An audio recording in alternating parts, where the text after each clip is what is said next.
guess I'm saying I got a new phone, but your picture's tainted. It's just a matter of time before it restarts, pixels align, yeah.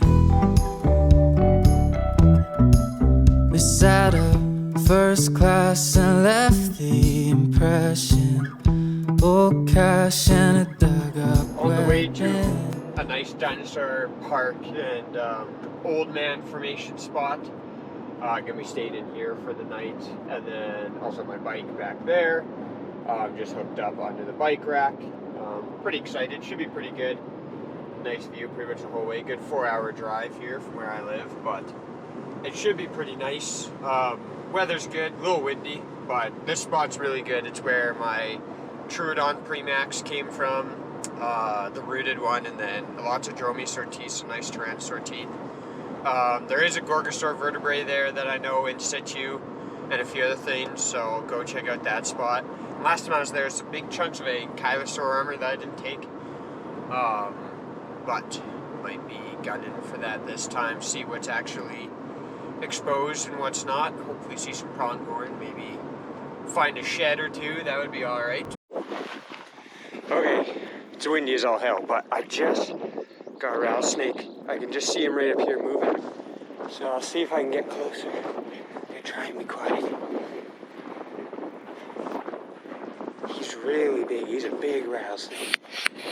Yeah, right there.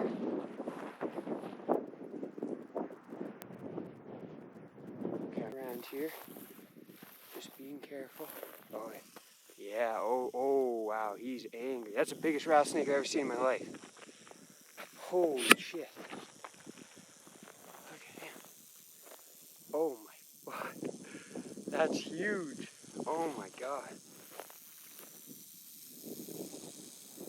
So they have heat pits in their head so they can sense heat. So, and as you get closer, they start to get angry. He's showing his black tongue. Yeah, right as I got close, he curled right up. Okay. So, just coming around the corner over here, and you hear that? The wind's pretty bad, but it sounds like a dinosaur. And I'm like, oh, rattlesnake. And then I'm looking at him and I'm like, that doesn't look like a rattlesnake. That is a bullsnake. And that is mimicry at its finest. And you even see he's trying to shake his tail. Listen to him breathe. I've never seen one aggressive before. He just slithered right up here, actually, which is kind of insane. But look at him. He's perfectly imitating a rattlesnake. What? Look at that. That's insane. Don't fall, buddy. I don't want you to fall. Please don't fall. Yeah, listen to this guy breathe. Oh my god, that is so cool. That is so cool. Oh my goodness. Okay, I'll see if I can block some of the wind when he breathes in next. Don't fall, don't fall.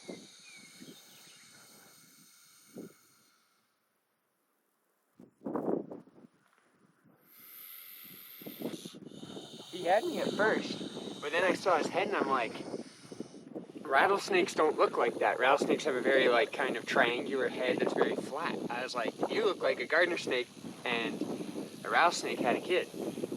I'm very positive they're not venomous, and I would love to handle it, but I mean, this intimidation factor is off the charts. I don't know if he'll strike though.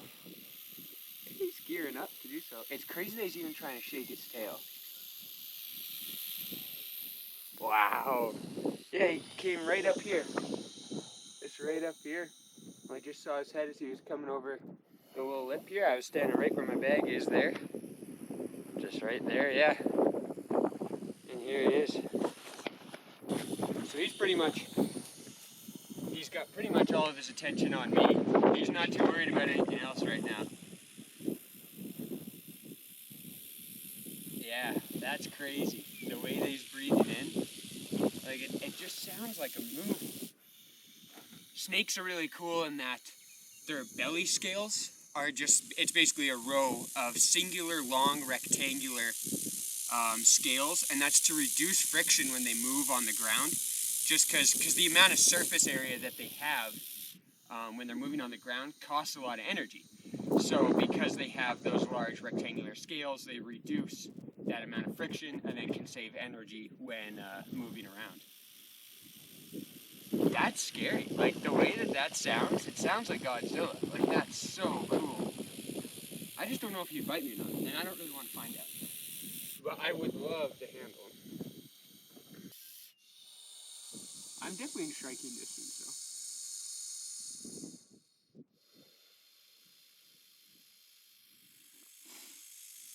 I don't know if he would strike or not. I'm really curious to find out, though. But I don't really have anything that long that I'd love to test that with, besides the GoPro.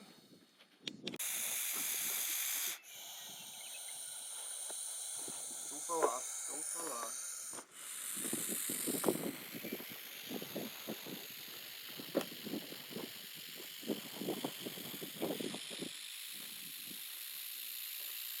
Now,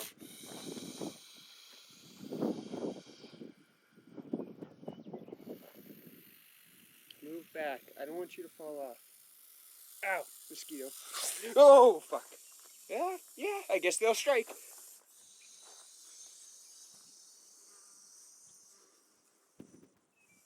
Ah, mosquitoes.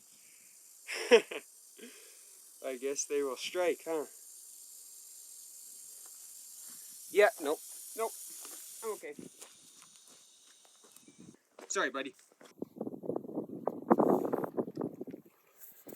That looks like a fully mature, just about. You can still see a little suture line, but very much almost fully mature theropod, possibly Gorgosaur, Dyspletosaur, Ornithomimid, I think Tyrannosaur.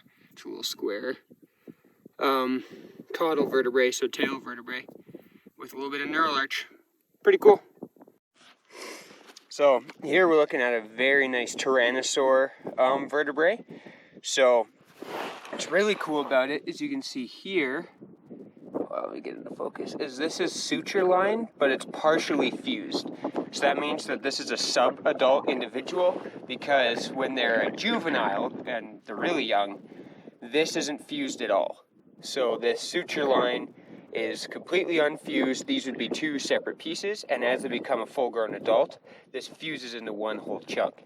So because it's partially fused and we could still see decent texturing in that suture line here, this is a crack here, this line, but this is suture here. So then we know that it's subadult. Now, it is still in the ground, and that kind of brings me to what I want to talk about. Oh, spider, look at you. Is talk about fossils and the law, and basically, stupid spider, and basically what we're allowed to do and what we're not allowed to do. So basically, as an amateur person, you're just going out, you are allowed to surface collect. So me, who's right now not part of an institution, which would be like the Royal Ontario Museum, the Royal Tyrrell Museum, the Royal Alberta Museum, any of them, or any part of group, like the Southern Alberta Dinosaur Project, I believe it's called, SADP. Because I'm not part of any of them, when I'm out here today, I'm just surface collecting. However, the thing that I can do that's really important is if I find something, like let's say like this, subadult Gorgosaur vertebrae, it could be Dyspletosaur, pretty sure it's Gorgosaur though, depends on the layering here. I can report things that may be of interest to the Tyrrell. So like my Albertasaur maxilla that I found, obviously I wouldn't dig that up because A, it would have been excavating without an institution, which is illegal. So instead, I reported it, as you should, and then went out with the Tyrrell, and we excavated it together, and it's now at the Royal Tyrrell Museum. Now, let's just say I'm just here, and okay, there's just something just lying loose on the ground. So right here. This is not a fossil, but let's say it was a fossil. This is something that you can surface collect. It's loose on the ground, no prying is needed or anything. This is a good example of what surface collecting is. Now, let's say I do surface collect this fossil. What am I able to do with him then? I can put it on my shelf. I can show my friends. I can still report it to the Tyrell. If you do collect anything, you should always take a picture of it, where it was from, note the location, the date that you found it, those sorts of things that are really important. If you just go to the Tyrell with a fossil and you're like, I don't know where I found it, and it might be really important, but we have no idea where it came from, it's pretty much useless, which is unfortunate. So, good amateur collector, I do amateur in quotations because it has a lot of, when people assume amateur collectors, they think it's just someone's going out there and they have no idea what they're doing. I have an idea of what I'm doing, and so do a lot of other people who are just amateur collectors. So, the things that I can't do with this is destroy it, modify it in any way. So let's say like make jewelry out of it, drill holes in it or anything like that. And I also cannot sell it. The only fossils that you could sell from Alberta need to get a disposition certificate, which for any sort of, like, let's say this vertebrae, it's before 1980 something. It was found before then. Or if it's a petrified wood, you can claim to own those certain bivalve, like shell fossils, stuff like that. And then you can sell them. So any ones that you see have a disposition certificate, and basically, oh, get off me. Timber wasp, that's, my goodness, has one of those certificates and then can be sold. So that's what you're seeing if you ever see ones on eBay or in a fossil shop or anything. That's where that's coming from. The other one that you're allowed, if you have the mining claim, blah, blah, blah, the certification to do it, is amylite. A lot of it found by Lethbridge and stuff. That's a different story. That's its own kind of thing. That one's actually provincially mined as well. So this right here, basically what I could do with it is I could take pictures, mark the location, and then send it into the Tyrell, let them know, hey, this is here. And if they're interested in it, then they come out and they collect it. If they're not, then it just leaves it here.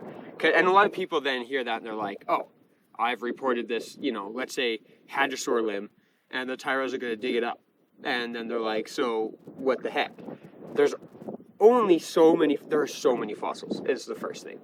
And there are so many different, everything's obviously significant. In a perfect situation, you could collect everything.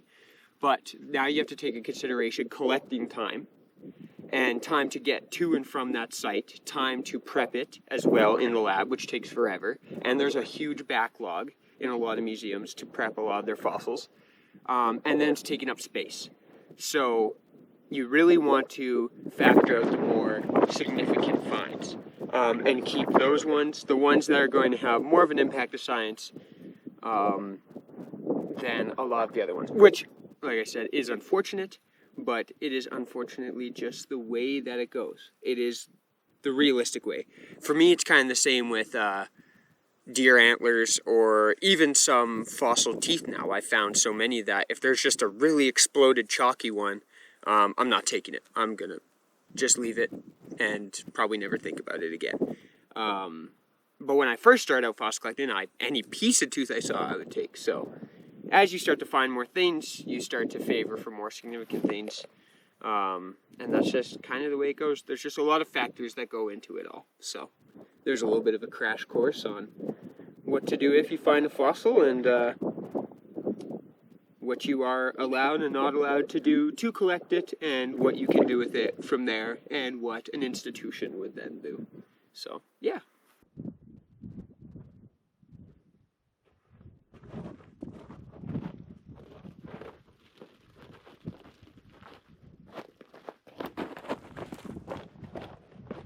Point to it on here.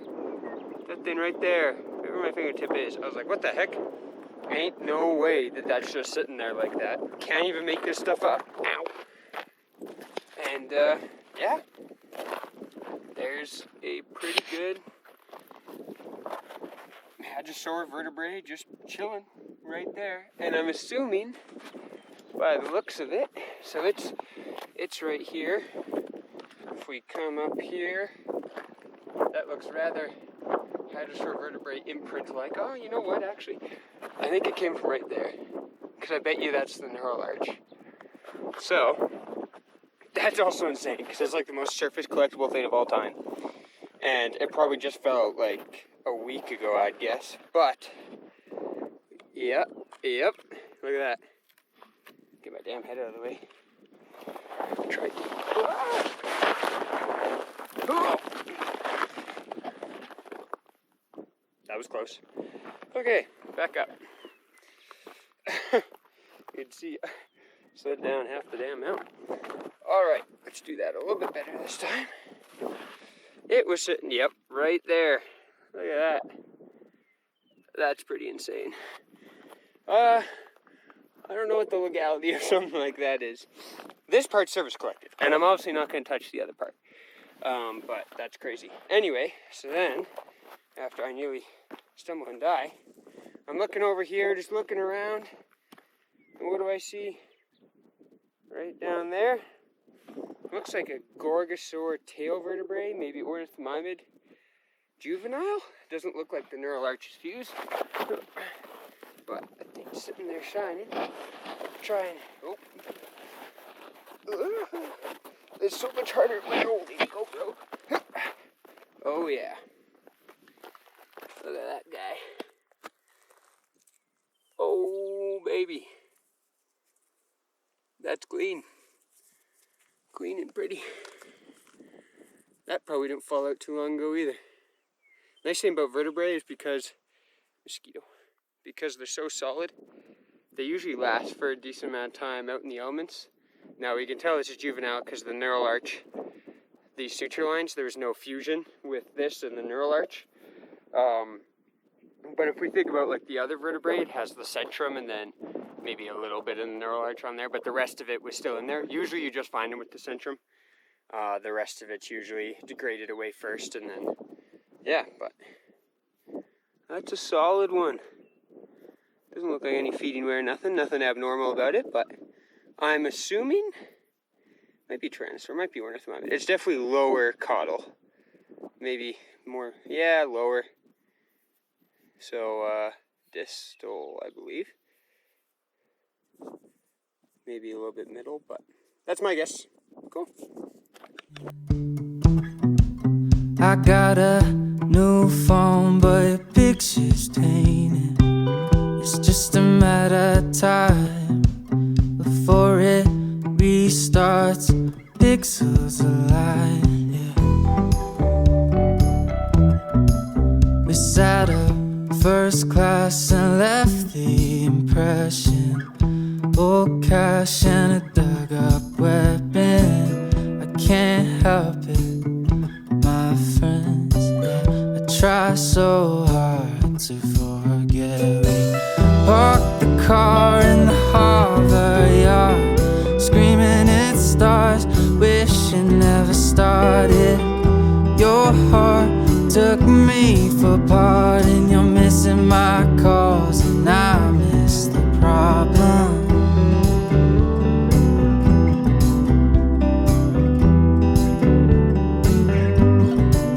I'm walking straight down some red lights in Boston, same color that I got lost in.